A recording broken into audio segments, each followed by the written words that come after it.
Centrifugation के अंदर किसी भी सॉल्यूशन के अंदर जितने कंपोजिशंस होते हैं उनको डेंसिटी एंड साइज के बेस पर कैसे सेपरेट कर सकते हैं। Hello everyone, welcome back.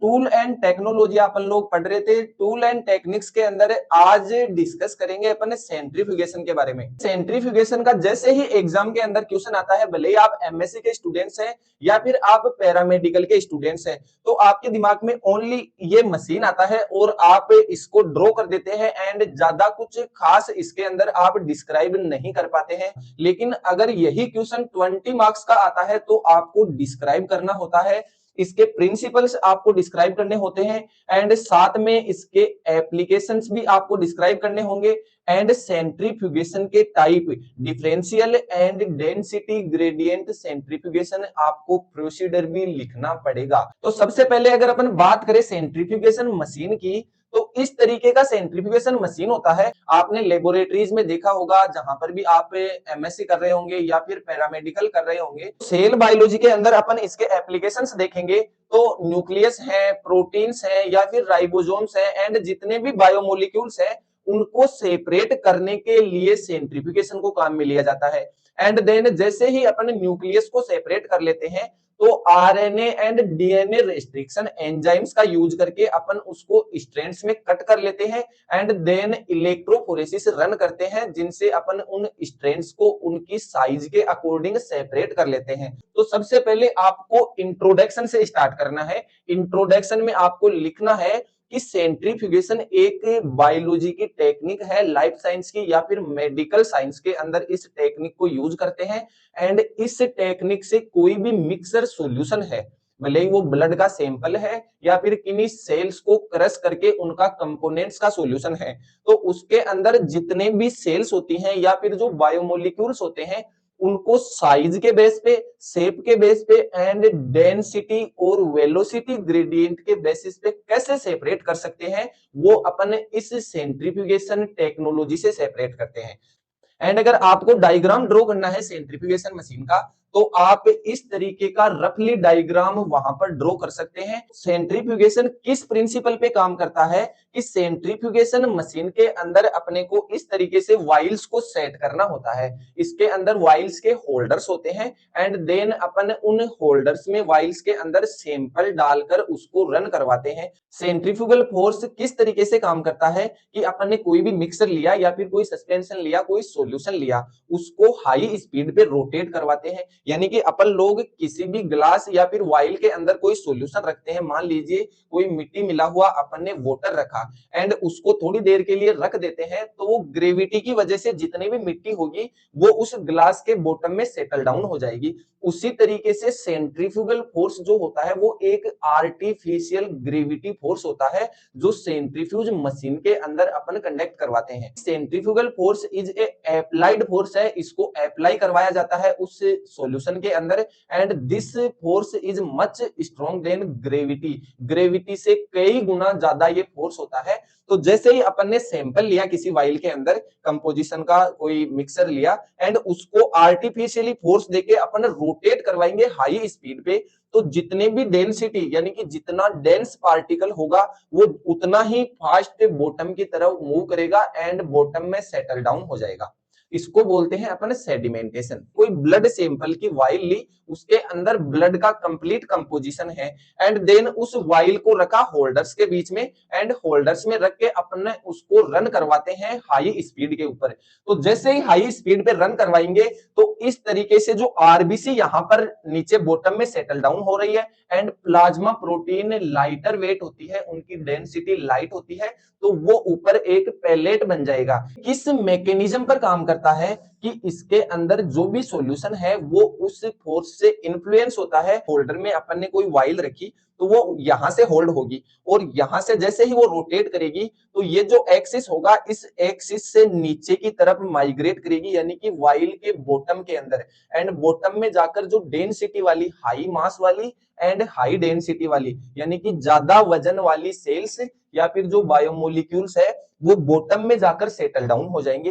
फिर अपन उनको सेपरेट कर लेंगे। जैसे ही हाई डेंसिटी वाला कंपोजिशन बायोमोलिक्यूल है या फिर भले ही वो कोई सेल है या फिर फिर वो कोई न्यूक्लियस है बॉटम में सेटल डाउन होगा।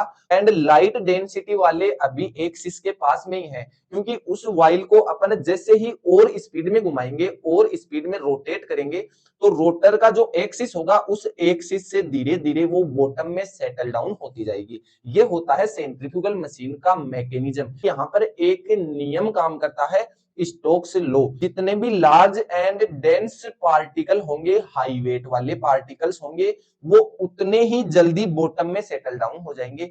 ये पिपेट वाला कॉन्सेप्ट मैं सिर्फ आपको एक्सप्लेन करने के लिए लिया है कि जो बॉटम में सेटल डाउन हो जाते हैं उनको अपन सेपरेट कैसे कर सकते हैं। तो इस पिपेट को क्या करते हैं, यहां से प्रेस करते हैं एंड देन प्रेस करके इसको इस वाइल के अंदर यहां बॉटम में रखते हैं। एंड बॉटम में रख के जैसे ही इसको रिलीज करेंगे तो जितने भी हाई डेंसिटी वाले यहाँ बॉटम में सेटल डाउन हो रखा है, सेडिमेंट हो रखे हैं, ये पार्टिकल्स इस पिपेट के अंदर फिल हो जाएंगे। एंड इस पिपेट को अपन रिमूव करके दूसरी ट्यूब के अंदर इनको आइसोलेट कर लेते हैं। एंड देन वापस इस वाइल को सेंट्रीफ्यूज मशीन के अंदर अपन रन करवाएंगे। तो जितना भी यहाँ कंपोजिशन बचा है उस कंपोजिशन में वापस ज्यादा डेंसिटी वाले पार्टिकल्स होंगे, वो वापस से बॉटम में सेटल डाउन हो जाएंगे एंड देन वापस उनको अपन आइसोलेट कर लेंगे। फिर कुछ टर्मिनोलॉजी आती है जो आपको इस सेंट्रीफ्यूज मशीन के अंदर जरूरी है आना, अगर ये नहीं आएंगी तो आप प्रोसीजर नहीं लिख पाएंगे। सबसे पहले बात करते हैं आरपीएम। इनको अपन राउंड पर मिनट भी बोल सकते हैं, यानी कि ये जो मशीन के अंदर रोटर लगा हुआ है, ये रोटर 1 मिनट में कितने राउंड चलता है उस राउंड्स को आरपीएम बोलते हैं अपन। एक टर्म आती है रिलेटिव सेंट्रीफ्यूगल फोर्स। तो ये रिलेटिव सेंट्रीफ्यूगल फोर्स वही है, जैसे ही अपन इसको सेंट्रीफ्यूज मशीन के अंदर रन करवाते हैं तो ये जो पार्टिकल्स के ऊपर उन्हीं पार्टिकल्स का फोर्स लगता है। जितना ज्यादा हाई वेट वाला पार्टिकल होगा उसके ऊपर उसी पार्टिकल का फोर्स लगेगा बॉटम में सेटल डाउन होने के लिए, उतना ही ग्रेविटी से ये मल्टीप्लाई हो जाएगा। तो ये होता है रिलेटिव सेंट्रीफ्यूगल फोर्स। फिर एक टर्म आता है पेलेट। पेलेट यहाँ पर क्या होता है कि जो ट्यूब के अंदर अपन लोगों ने मिक्सर लिया और उसको सेंट्रीफ्यूज मशीन के अंदर रन करवाया, तो जो भी मटेरियल यहाँ पर बॉटम में सेटल डाउन हुआ है, यानी कि उस सैंपल का सबसे सॉलिड पार्ट, सबसे हाई डेंसिटी वाला, ज्यादा मोलिकुलर वेट वाले पार्टिकल्स बॉटम में सेटल डाउन हो जाएंगे, तो उनको बोलेंगे पेलेट। एंड देन बात करें एक और टर्म आती है सुपरेनेंट। और ये क्या होता है, जो लाइटर डेंसिटी वाला मैटर यहाँ पर बच गया ट्यूब के अंदर एक्सिस की तरफ, उसको बोलते हैं supernatant. Sedimentation coefficient. Sedimentation coefficient क्या होता है, जैसे अपन किसी सेल को क्रश किया एंड देन उसका जो कंपोजिशन है, मिक्सर है, उसको सेंट्रीफ्यूज में रन करवाया, तो जैसे ही रन करवाएंगे उसमें जो हाई डेंसिटी वाले पार्टिकल्स है वो जिस स्पीड से बॉटम की तरफ मूव करते हैं उसकी एक सेवडबर्ग यूनिट होती है, कि जिस स्पीड से वो पार्टिकल बॉटम की तरफ जा रहा है उसको सेवडबर्ग यूनिट से अपन डिनोट करते हैं।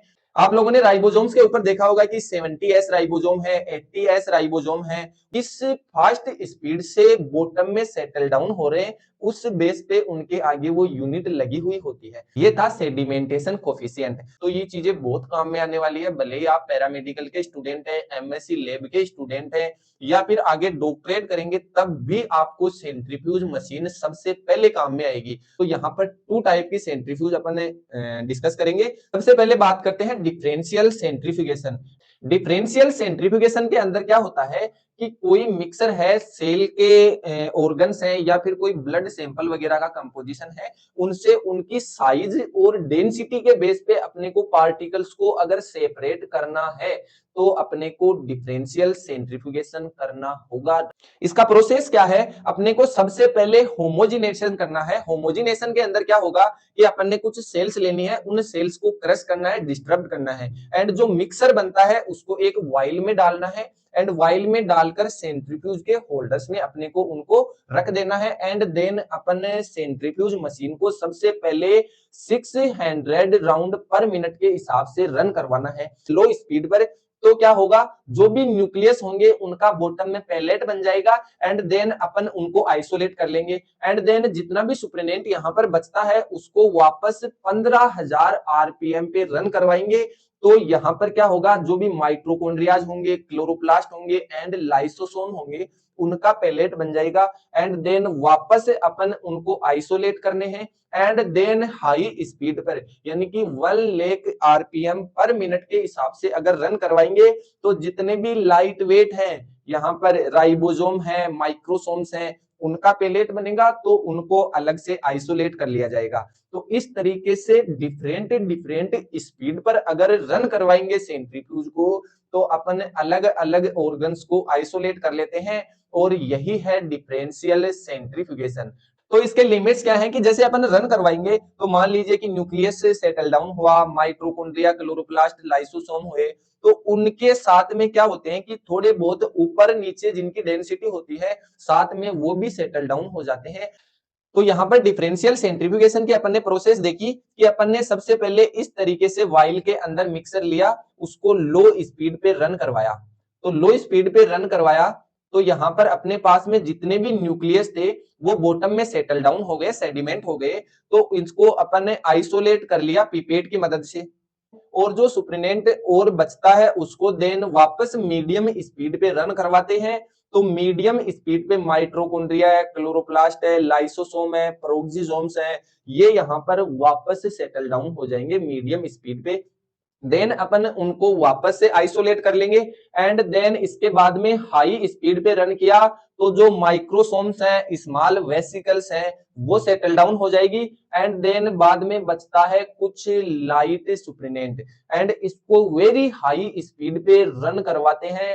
तो जो भी कंपोनेंट लाइट डेंसिटी वाले हैं, लो साइज वाले हैं, वो सेटल डाउन होंगे जैसे कि राइबोसोम्स एंड वायरसेज। तो इस तरीके से डिफरेंट डिफरेंट स्पीड पर रन करवाकर डिफरेंट डिफरेंट डेंसिटी वाले, वेट वाले एंड साइज वाले पार्टिकल्स को या फिर ऑर्गन्स को आइसोलेट कर सकते हैं। देन मूव करते हैं अभी अपन ने डेंसिटी ग्रेडियंट सेंट्रीफ्यूगेशन में।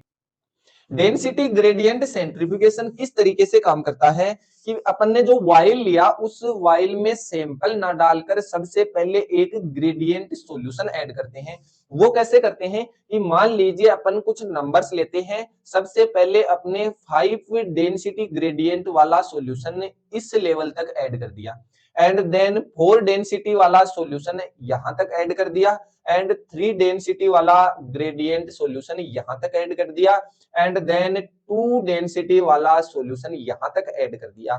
इस तरीके से वाइल में पहले से ग्रेडियंट सॉल्यूशन ऐड किया जाता है। सबसे ऊपर लाइट ग्रेडियंट वाला सॉल्यूशन डाल दिया एंड सबसे नीचे की तरफ बॉटम की तरफ हाई डेंसिटी ग्रेडियंट वाला सॉल्यूशन ऐड कर दिया।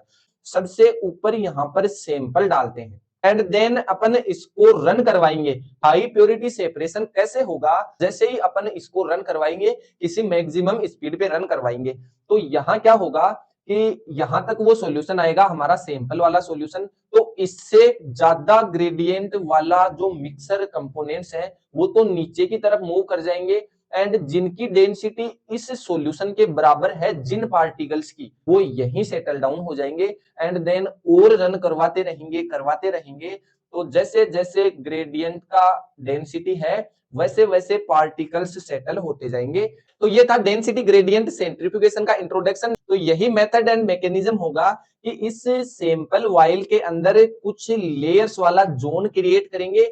ये इस तरीके से लो डेंसिटी से हाई डेंसिटी की तरफ एक ग्रेडियंट का जोन बनाएंगे एंड देन मैकेनिज्म क्या होगा कि सबसे ऊपर अपन ने सैंपल ऐड किया एंड देन जैसे ही सेंट्रीफ्यूज किया तो फोर्स लगेगा और फोर्स लगेगा तो सबसे लाइट डेंसिटी वाले पार्टिकल्स यहां तक ऐड हो जाएंगे, इससे नीचे नहीं जा पाएंगे एंड देन उससे ज्यादा हाई डेंसिटी वाले यहां तक ऐड हो जाएंगे। इससे ज्यादा ये ग्रेडियंट लेयर्स उनको अलाउ नहीं करेगी।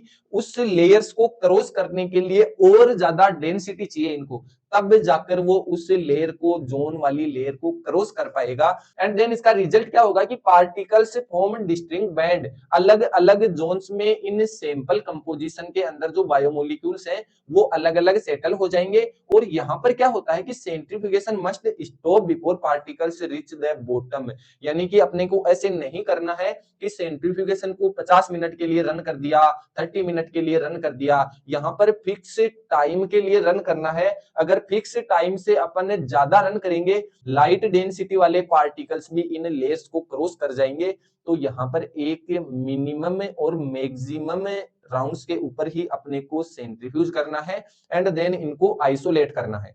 एंड लास्ट टॉपिक हमारा application of centrifugation. Cell fractionation में क्या होगा कि सेल का कोई मिक्सर है, उसके अंदर जो ऑर्गन्स हैं उन ऑर्गेनेल्स को अपने को आइसोलेट सेपरेट करना है, तो उसको मिक्सर बनाएंगे एंड देन सेंट्रीफ्यूज से उनको सेपरेट कर लेंगे। एंड देन मोलिकुलर बायोलॉजी के अंदर अपन लोगों ने बात की डीएनए, आरएनए एंड प्लाज्मिड्स को अगर आइसोलेट करना है तो किस तरीके से करना है, ये भी इसका एप्लीकेशन है। एंड देन क्लिनिकल डायग्नोस में भी काम में आता है। अपन लोगों ने बात की कि लेबोरेटरीज के अंदर सीरम टेस्ट लगते हैं, आरबीसी के अलग टेस्ट लगते हैं, सेल्स को काउंट किया जाता है, तो उनको आइसोलेट करते हैं एंड देन सेपरेट कर लेते हैं। ये हो गया इसका क्लिनिकल डायग्नोसिस।